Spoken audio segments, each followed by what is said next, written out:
Serving Tristan financially with money stolen from her uncle, Isabel became obsessed with serving him physically.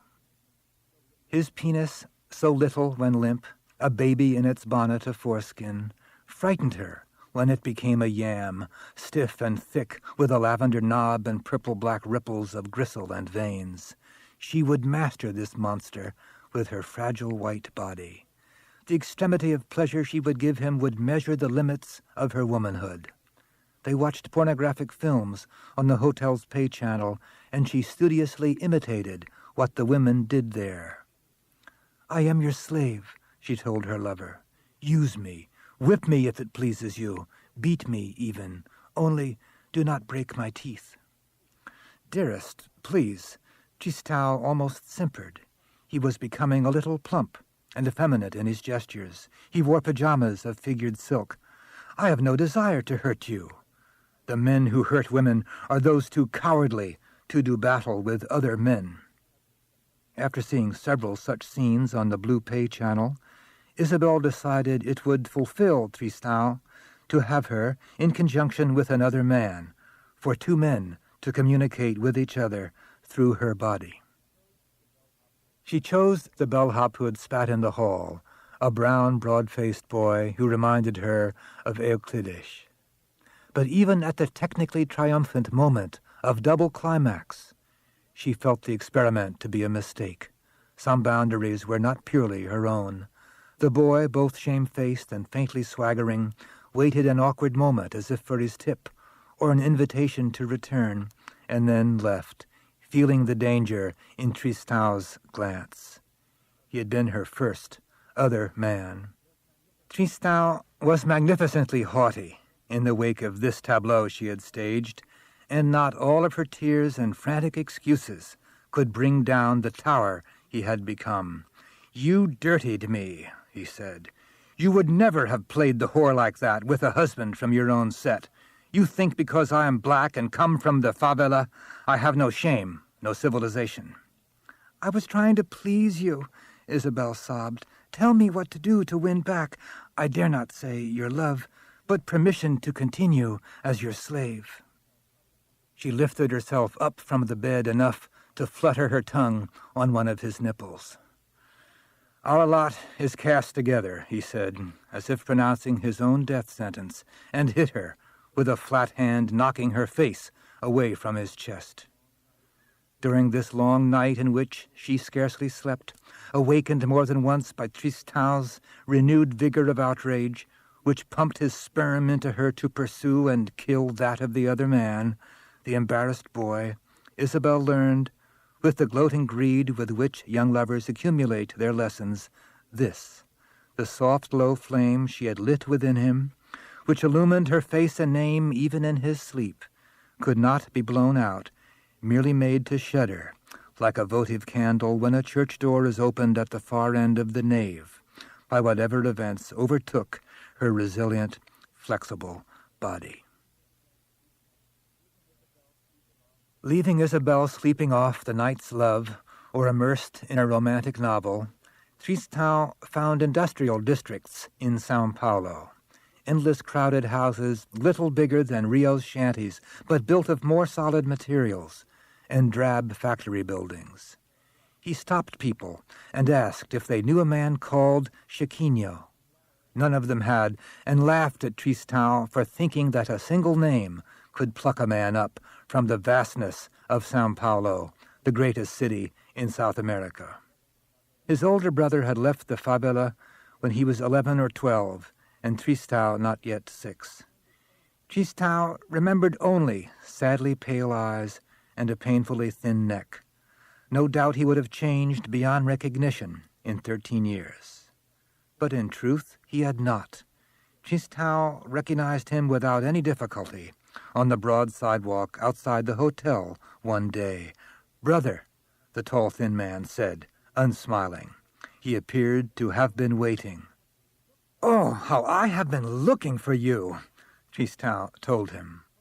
"Yes, I have been told of your inquiries," Chiquinho said, "but I was never in the exact place where you asked. It is a miracle that we meet in such a metropolis, where hundreds arrive every day. He spoke in a thoughtful manner that was not pleasant. Chiquinho, I am not alone. I have a wife now, a compañera, and I must have a job in the automobile factory. I am no longer making fushkas. I am into a new thing, electronics. But my education is too poor for the work, so I am stuck at the lowliest level, cleaning the factory so there is not a fleck of dirt.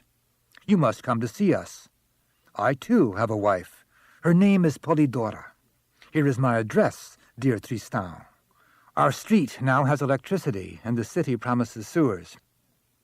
It had been uncanny, their meeting so opportunely, in a section, Bella Vista, where Chiquinho must have rare occasion to walk.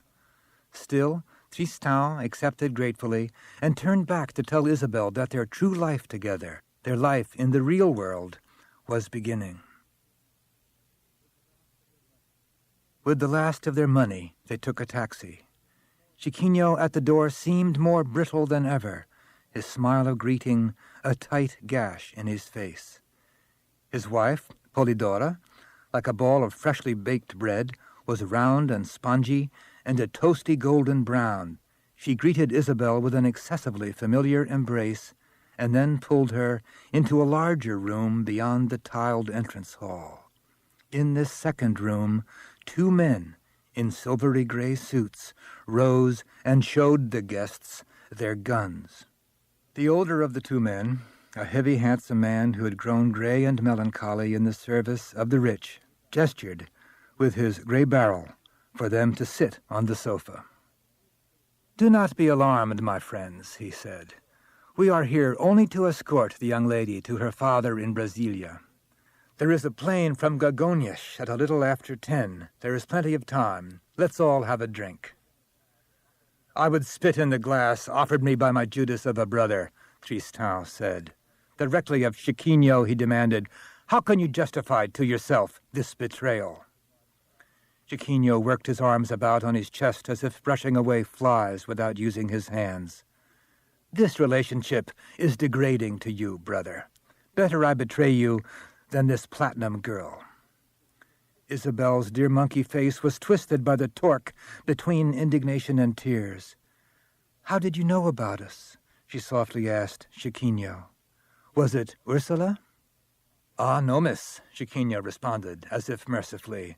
"It was Euclides who warned me, via our not always undependable post, that Tristan would be coming to São Paulo with a treasure.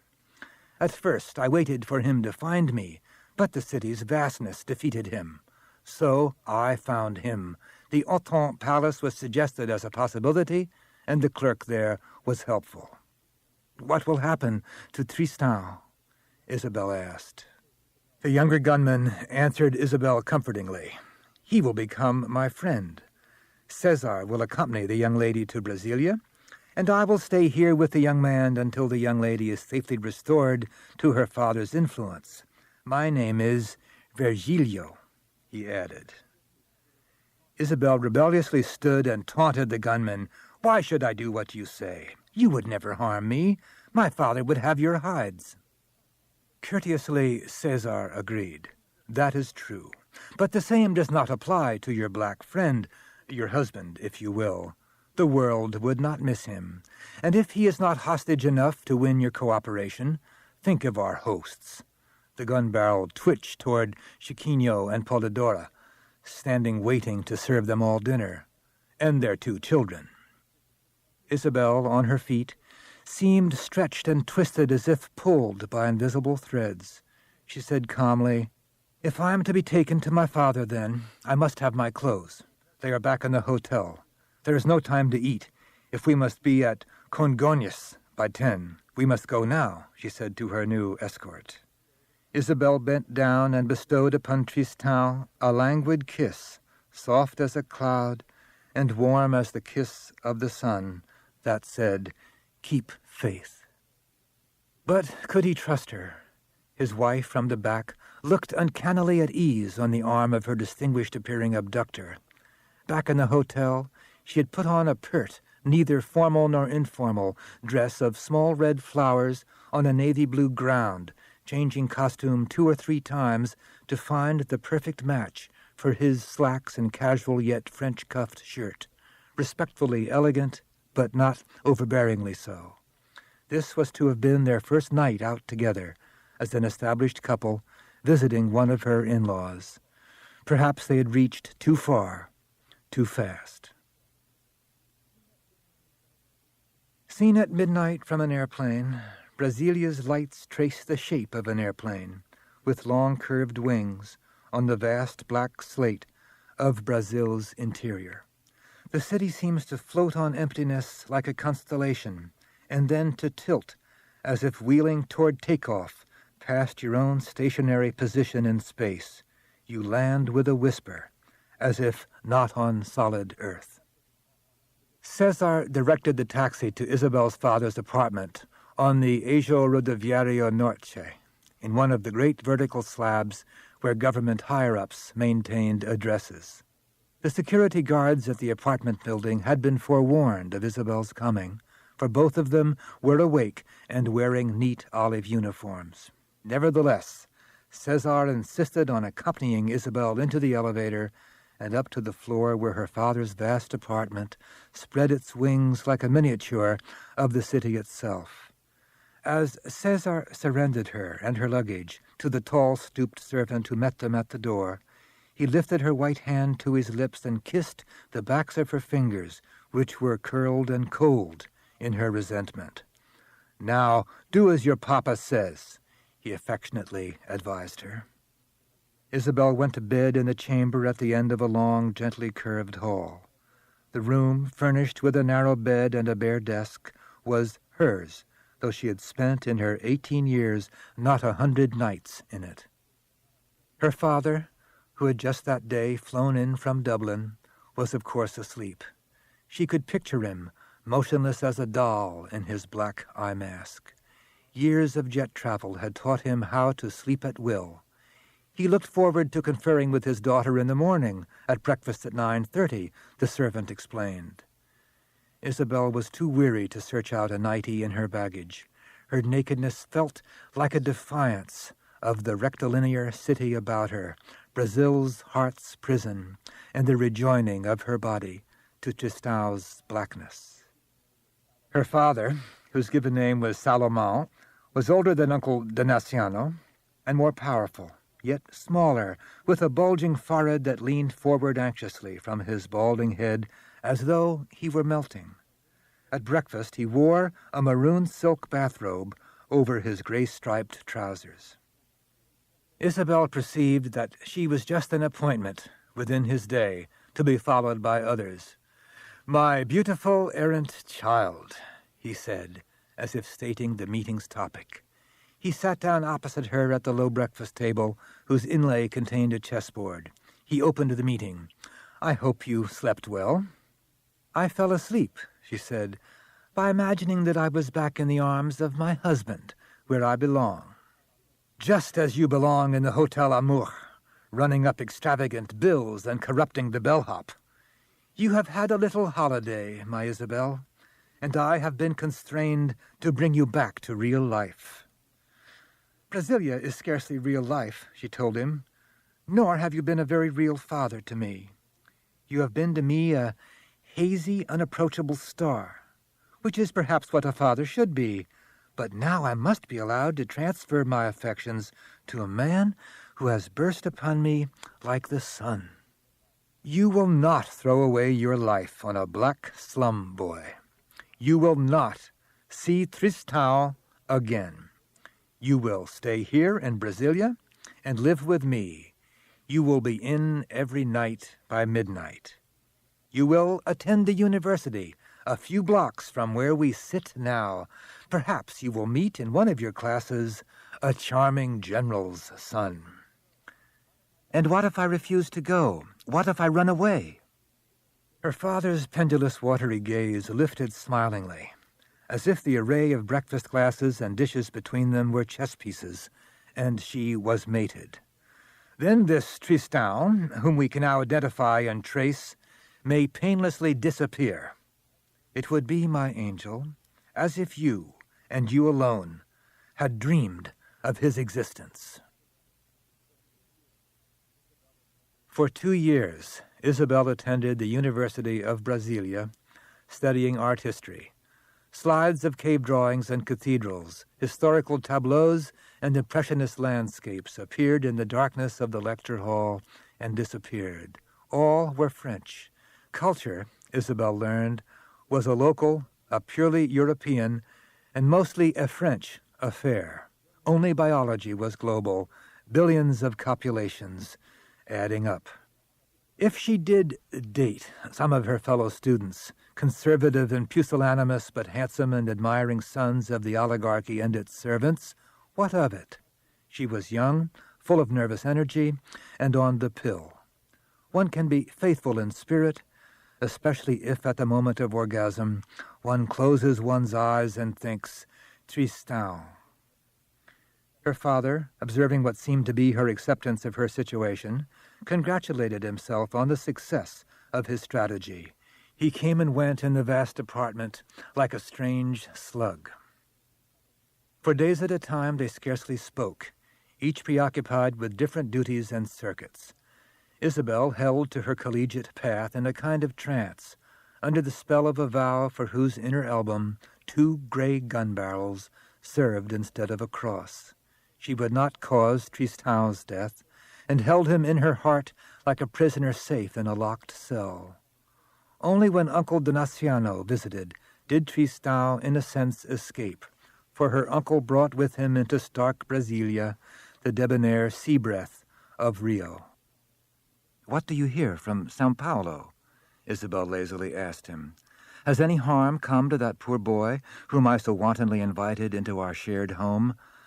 I do miss our apartment. Brasilia is hell, only duller than hell must be. This city has been dropped on this hot plain like an egg to be fried." His refined face, harrowed by decades of pleasure-seeking and obstinate selfishness, turned solemn. "My dearest, I hear nothing from São Paulo. It is a hell of another sort, the monstrously ugly demonstration of our futile desire to become an industrial nation, a nation like the soulless bullies north of the equator. The world, once so green and charming, a literal paradise, is becoming infinitely ugly, Isabel. I am not sorry. I will live to see little more of it." Tugging a snuffed stub of a cigarette from his holder to replace it with another, he managed a small, fatal cough, though he was little older than 40. It was curious for Isabel to see the 2 Lemay brothers together, and to wonder if they had ever made a woman feel as Tristan did her. It seemed impossible, and yet there were moments when the 2 men abruptly broke into a cackle together, a flash of conspiratorial hilarity like a fisher reaching down to their shared boyhood, and she comprehended their fraternal maleness, their venerable complicity. Meanwhile, Tristan had acquired, thanks to diplomatic pressure from above, a job at a fuchsia factory. The cars, little Volkswagen Beetles painted the shades of tan and brown that gave them the name fuchsia in Brazil, were manufactured in a giant shed whose northern end, like a hungry mouth, took in Volkswagen parts and whose southern end, like a tireless anus, emitted the completed fuchsias. His first assigned task had been the sweeping up of loose screws, styrofoam food containers, slivers of metal, and oil spills, the sticky secretions of a giant industrial beast. Then, his qualities of intelligence and constancy of purpose dawning upon his employers, he was promoted to the position of right-handed bolter. His bolting partner, the second year, was a good-natured left-handed half-breed from Marignan named Oscar. They functioned all day in symmetry, turning and tightening the 6 bolts, 4 major and 2 minor, that held the plucky little engine to the fuchsia's compartment brace. Sometimes, to relieve their boredom, they would bolt in an engine upside down, and if the workers further along the line, who made the cable and hose connections, cooperated in the jest, the hardy little automobile, at the far southern end of the factory, would actually propel itself and its driver the few hundred yards to the parking lot where shipping was staged. Had their prank been discovered, Tristan and Oscar would have been fired and jailed for sabotage. Under the military government, the vocabulary of wartime colored the language of the state. Tristan would have welcomed release from his job, but dreaded prison as removing him still further from Isabel. He had not yet surrendered his dream of love, nor had he lived utterly chaste. Chiquinho's neighborhood, interconnected by wandering children, provided a number of willing big sisters, and even at the plant, contacts could be made and even consummated in the coffee breaks and during trips to the washroom. Nevertheless, he had remained chaste in his soul, that spiritual organ where his life cried out for its eternal shape. Virgilio, the leaner and younger of the gunmen, had guarded Tristan closely at first, greeting him at the factory gate after work, accompanying him throughout the evening's little recreations, and sleeping in the same room, his cot barring the door. But during the long hours while Tristan was at the factory, Virgilio had become involved with the soccer team in Moaca, the Tiradentes. Their practice sessions sometimes stretched into the late afternoons, and their away games would absent him well into the evening, and then overnight, and then for several nights at a time. But Chiquinho warned, "Do not think, brother, that because Virgilio has become delinquent, you can therefore escape pursuit of your romantic madness. The big boys know where I live, and if you escape their vigilance, they will take vengeance upon me and my innocent family. Where was your decency as a brother, my brother, when you betrayed me into the hands of my enemies?" Chiquinho's chalky brown arms flopped about awkwardly, disavowingly. "Any enemy of your folly is my friend. I acted to save you from your sexual obsession at the request of our mother. Forget this blonde girl, just as she no doubt has forgotten you. Have not Polydora and I fed you day after day? Are you not now better off than when you came to us 2 years ago? You have a marketable skill and savings in the bank, in an economy enjoying unprecedented growth." Tristan marveled that his brother, like him the son of a black mother, could mouth so earnestly the pap of the white establishment. We enslave ourselves for crumbs, for the mere image and rumor of crumbs. Tristan, even while submitting to his brother's abrazo of repledged fraternity, was resolving to escape. He went to the bank and withdrew his cruzeros, enough to last him several weeks if he lived modestly and traveled on the cheapest conveyances. One night, with Virgilio safely off in Espirito Santo, playing in some intra-regional semifinals, he waited for the noises of cranky, sleep-resisting children to die down behind the wall of his barred cell of a bedroom, and for the murmur of Chiquinho and Polydora to give way to an intertwined sighing and snoring. Then, wearing the old swimming shorts and Lone Star T-shirt, which did him for pajamas, he packed his few good clothes in a new bag and walked in the night through São Paulo to buy his ticket to Brasilia. Isabel and her friends would often spend evenings at an ice cream parlor, the Sorveteria Jânio Quadros, named after a president who had melted away. Posters of Brigitte Bardot and Fidel Castro were up on the walls of the ice cream parlor. Tall booths gave each group of 4 or 5 or, squeezed, 6 or 7 in a booth, the feeling of conspiratorial privacy. "Sartre is a one-eyed clown and pedophile," one of Isabel's university friends, Silvio, was saying this night. "But Cohn-Bendit will bring de Gaulle down, just as Jerry Rubin brought Johnson down, and Dubček will destroy Brezhnev."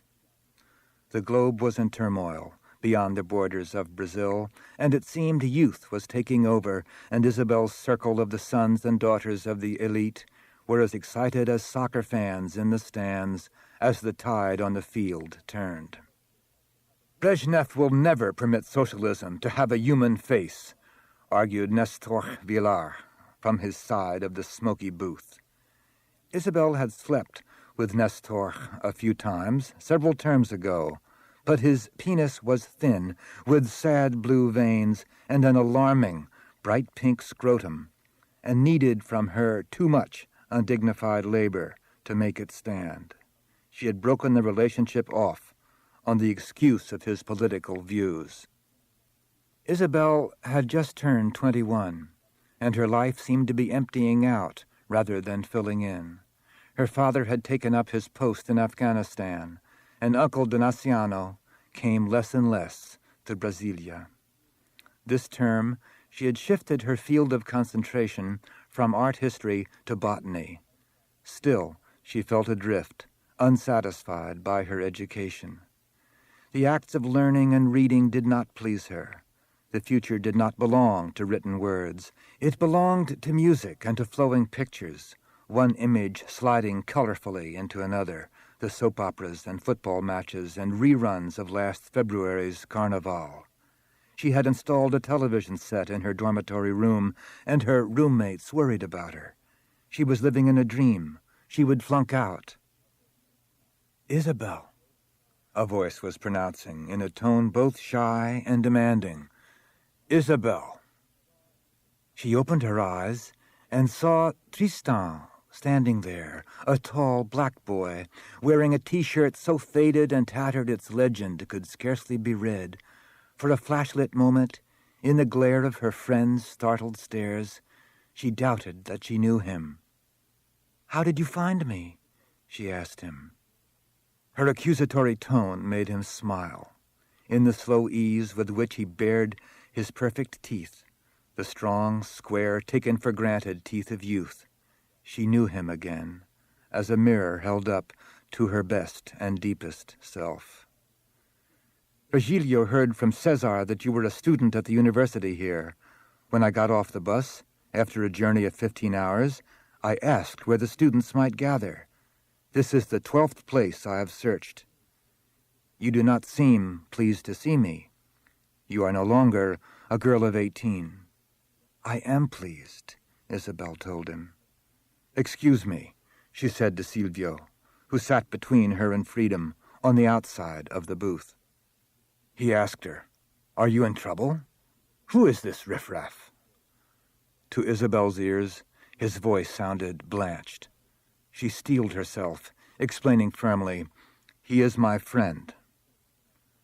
Cradling her heavy botany text against her taut breasts, she followed Tristan through walls of blue smoke to the out-of-doors. The fresh air, the night sky, his muscular dark presence. This was ice cream of another kind. Isabel wore a little rose-colored short-sleeved jersey and had tied around her waist, in case the night turned cool, a sweatshirt imprinted with the Cathédrale Nationale's crown of thorns. As she quickened her steps to match Tristan's stride, the swinging sweatshirt gave her hips a heedless, challenging sway. Beginning to breathe hard, she dared touch his arm as if to slow his pace. Her hand jumped back, startled by the iron hardness of his biceps. Yes, he was older, his muscles more knotted, his face a bit leaner, with, she noticed from the side, the faintest crease at the corner of his lips, where none had existed before. "Yes, I have been working," he told her. "For 2 years they had me turning engine brace bolts in the Fushka factory until I was turning them in my dreams. I wanted to dream of you, Isabel, but I was losing your face, your voice, day by day, night after night. And now you see me," Isabel said, feigning a jaunty gaiety. "Are you ashamed to be with me? I fled my brother's house in the clothes I generally sleep in." "Never will I not love being with you," she said. "We must fuck and talk," he told her. "Yes, keep walking, my husband. Soon there will be a place." Now, when no headlights passed, there was only the flicker of his sneakers and the sideways tossing of her gray sweatshirt, her long platinum hair. The sidewalk gave out. The double highway had a middle strip of grass as wide as a city block. Here and there in the great central highway strip were plantings, virtual groves. As they drew near to one, her botany training enabled her to recognize pacovas, wild banana trees with their huge sheltering leaves interspersed with Spanish bayonet in glowing lily-like blossom. The growth was dense enough for Tristan and Isabel to feel hidden on the floor of bark mulch and dried pacova fronds. As the lovers lay there, they could see far above them the black sky strewn with stars. It needed only for her to slip the bikini panties out from under her small rough skirt and for him to discard his swimming shorts, for them to become lovers once more. "Let us never be parted again," he sighed, his throbs still ebbing within her. "We will not," she promised. "Where can we go? Your father's wrath will follow us everywhere." "It is not wrath, it is distaste, bred of his cultural conditioning. Look above us, Tristan. Vast as that sky is, so is Brazil's hinterland. We will go west and lose ourselves in it." "I have some money saved from my work," he told her, "but inflation eats at it. It will not last long." "I have spending money only, but I can steal some things from my father's apartment to sell as we go. I still have the candlestick and Uncle D'Anciano's cigarette box and little cross. I can steal what my father has kept of my mother's jewels. They are in effect mine anyway." "Do not take anything of your father's that has sentimental value," Tristan commanded. "I hope someday to be his friend." She made an involuntary noise that told him this was a hopeless vision. Fright, dark and extensive like the territory to which they had committed themselves, coldly invaded his stomach. Yet being with her halved the terror, which was the terror of being alive. When the couple emerged from the Pacova Grove, Brasilia's abstract lights seemed dim on the horizon, tattered punch cards dwarfed by the stars' voluptuous spillage. Walking toward them on the dark, dewy grass, Isabel and Tristan agreed to meet at the bus terminal at 7 to catch a bus to Guernica. The bus was a lumbering, creaking box whose lime-green paint was all but covered by orange dust and dried mud. It was full at first, but emptied rapidly as they slipped away from Brasilia's fragile modernity. After a day and a half, they came to a town by a mountain creek. It consisted of little more than a tavern, a store, and a church with a sealed door. "Where are we?" Tristan asked the driver, as the passengers all, as if at a signal only he had failed to hear, filed out of the bus. "Courfade do Francês," said the driver. "There is no more road from here." The other passengers were melting away. Some had been met, and reconstituted couples, having embraced and shared out the mountain of bundles which one of the pairing had brought from afar, receded together down one of the paths half-heartedly sketched on the wilderness to an unseen home. Isabel, groggy and nauseated from the long ride, felt stunned by the abyss of their situation. Tristan's heart had clamped shut on the necessity that he be brave on behalf of them both. The open doorway of the tavern, whose name was Flor da Vida, beckoned them to the only place of shelter and liveliness. When they entered, the handful of other customers stopped their jabber in the loud accent of the backlands. A female child with a face as round as a plate came toward them timorously. "What do you have for us to eat?" Isabel asked, in a woman's voice now, graver than a girl's. "Rice and black beans," the child brought out, "and farinha." "And what are the other choices?" Tristan asked. "Sir, there are no other choices." "Starve or eat dried goat," he said, with a bitter relish. But when the food came, on plates thick as a finger, it was steaming and surprisingly delicious. As they ate, A man approached them, a heavy short man whose red beard and frizzy hair blended into the coppery red of his face. Without asking, the little waitress had brought them tumblers of clear pinga, and now this friendly stranger added his third glass to the table. "What brings you to the Curfado Francês, in the foothills of the Douradas?" "The bus stopped here," Tristan said. "We had no choice, my friend." The all-red man smiled, his teeth uneven and rotting within his gingery beard. "The track goes on. The driver is a rogue. He had a woman in the suburbs, with whom he spends the night. The road goes on for miles, believe me." "There are suburbs?" Isabel asked, in her girl's voice now. The all-red man, blearily fixing his eyes upon her, stated, "The suburbs are extensive. Once the parish held 20,000 souls, not counting Tupi and Chacriaba Indians." "What happened?" Tristan asked. "The gold gave out. It has gone elsewhere." The young hero took the bait. "Where has it gone?" "Ah, up there." Their informant gestured vaguely, through the drink-shop walls, toward the mountains still above them. "At Serra do Barraco. There are thousands of men, my young friend, getting rich on the labor of their backs alone. Every day they pick up nuggets as big as my fist." Tristan asked, "And how does one apply for this work?" The red eyebrows shot up. "One does not apply. Stop thinking like a slave. One goes and claims.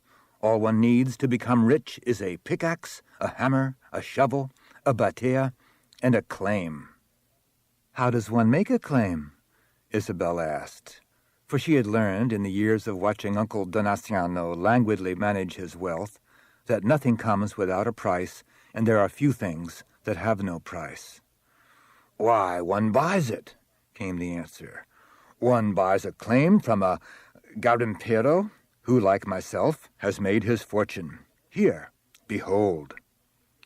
And from the back of his tall right boot he took a folded paper. It was a map, brown and brittle and smudged. The map showed a vast checkerboard of numbered squares, with one of them so often indicated by a stabbing finger that its number had been rubbed out. "There she is, my lovely, as giving as a cunt, pardon the expression." The claims all measured 5 feet by 5 feet, he told them, and extended infinitely, to the center of the earth, if a man could dig that far. When they asked his price, he named a sum twice that of the cruzeiros still remaining of Tristan's bundle, plus Isabel's spending money. Tristan looked toward Isabel, and she saw the eagerness in his opaque and shining eyes, and in the rampart of his forehead the pride keen to test his strength and cunning against the obduracy of the earth. Lest his eagerness betray them, she hastily informed the all-red man, in the firm, full, crisp voice of her new maturity, that though his price must be a jest, they would spend the afternoon and evening in inquiries and reflection, and would consult again with him in the morning. They decided, whispering together till after midnight, to purchase the claim. From the time their eyes first met on the beach, they had been in God's hands, and the idea of so rash a gamble appealed to both of them. Having found each other, they believed in their luck. The all-red man accepted all that remained of Tristan's packet of cruzeiros, plus the crystal candlestick. The bus that had brought them to Curfado Francês from Gueriernia was returning, now that the driver had had his pleasure with his lady in the leafy suburbs. Tristan and Isabel hitched a ride to Serra do Barraco in the back of an ox cart, open to the sky but with tall, slatted sides. The all-red man's unworked claim stood out among the others like a square pillar, high with neglect.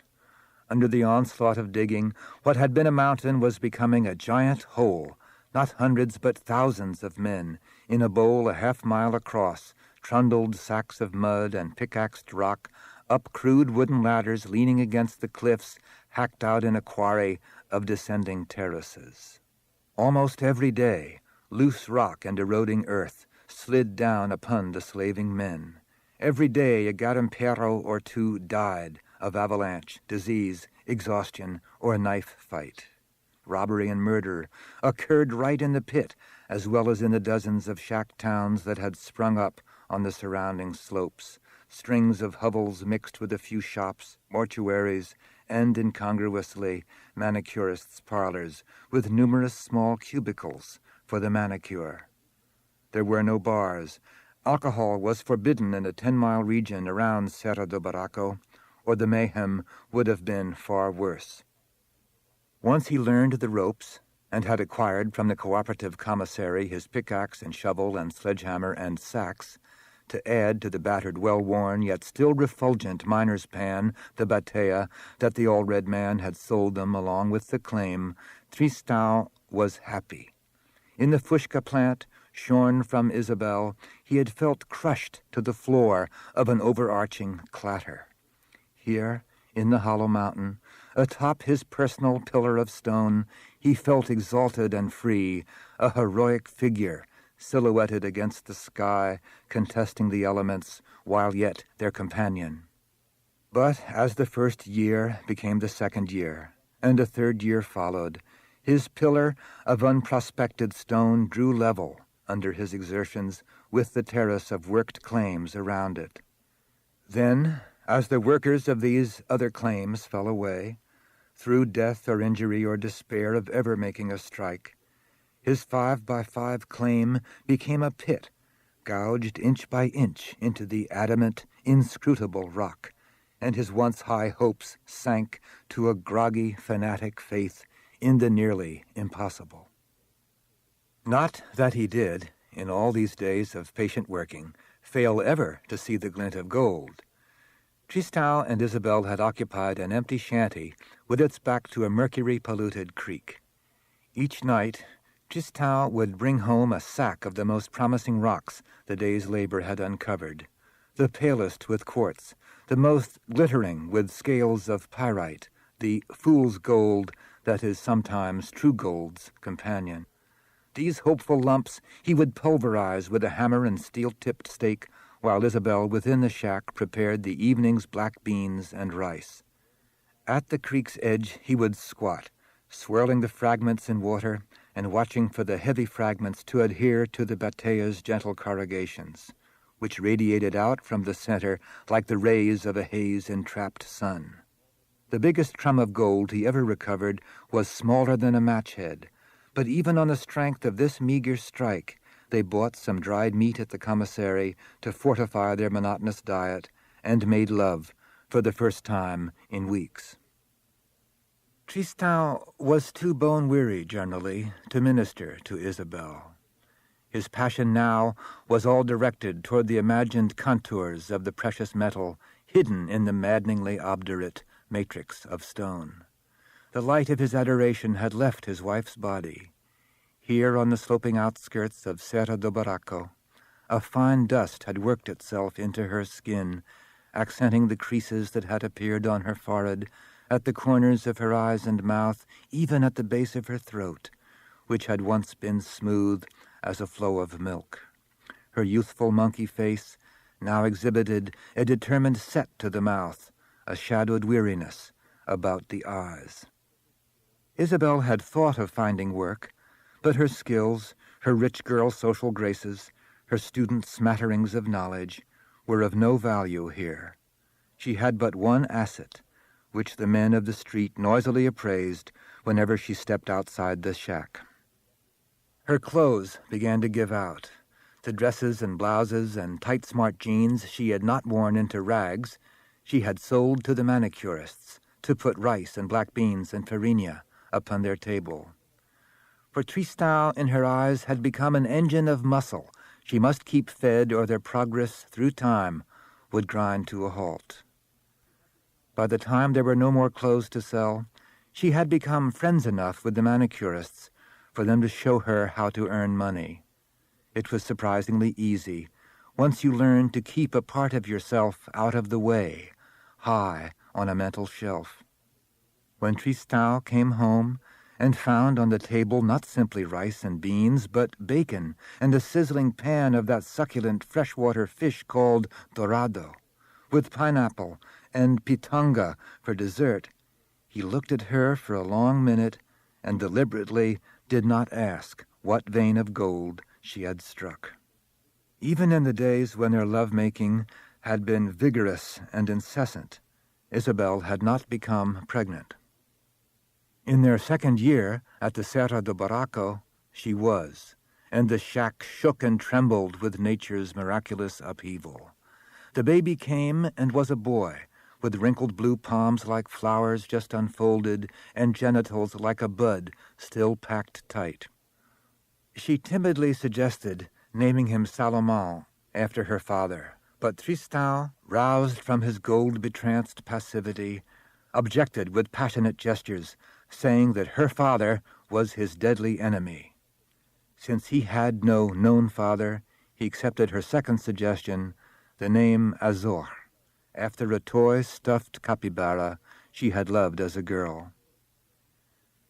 "Our baby seems very pale," he observed one day. "All babies begin pale," she told him.